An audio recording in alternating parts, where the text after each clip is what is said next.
Thank you so much for showing up. I appreciate that. What is the message that you have for the younger generation that you wanted to say? What is most important to remember is that technology and power, the technology for sure is a tool that power uses or can use to separate people. This is what caused our civilizations to fall. There is a way to have peace and technology at the same time without separating people. And this is our message. What advice or steps should people be taking to avoid this? As so many have said before, it is all about oneness, coming together in oneness, each being an individual part of, shall we say, a body, an individual cell of a body. But the body does not work without all the cells, without all of the different ways of being a cell in a body. Everything is important, even as each has an individual purpose. And each of you, especially you younger people who don't think so, you have a purpose.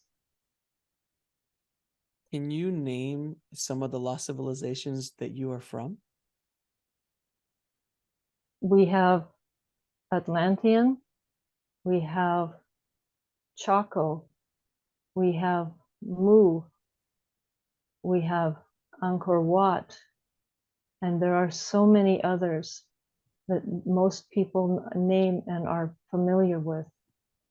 There is the Egyptians, there's the Babylonians, all of these and more, the South American Mayans, all of these and more are here because all of these opportunities of the past have been missed. And this time, in the global world that you have now, is the time to make it work. Why does humanity constantly go in these cycles of rising in technology and consciousness to a certain extent, and then it's lost, and this knowledge is lost, and then we have to remember it again, and it's lost again? Why do we keep going in this cyclical manner? Because people agree to it.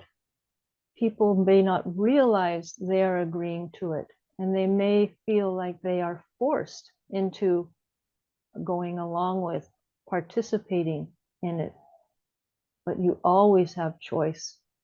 And when the whole, or at least the major portion of the whole, decides we are not going along with this anymore, we are not participating, and we are not agreeing to this system, and they create another system that allows all of the people to be equal,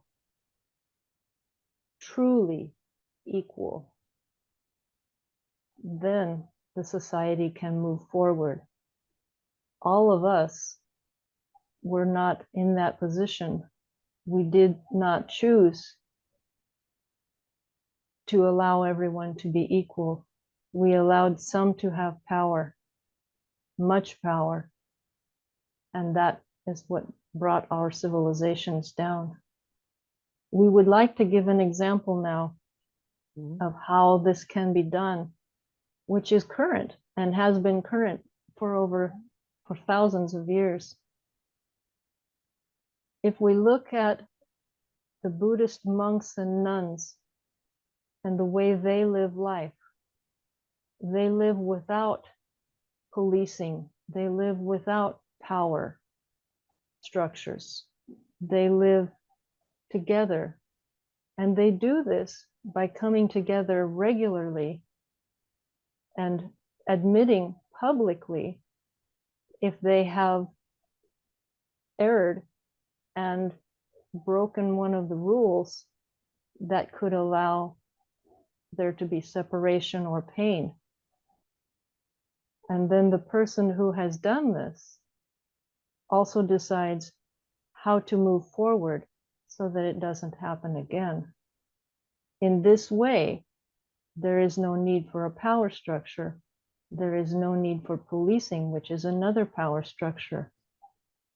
And all can live as one, individually being themselves, and at the same time, a vital part of the whole. To watch the full video, click on the link below, and don't forget to subscribe.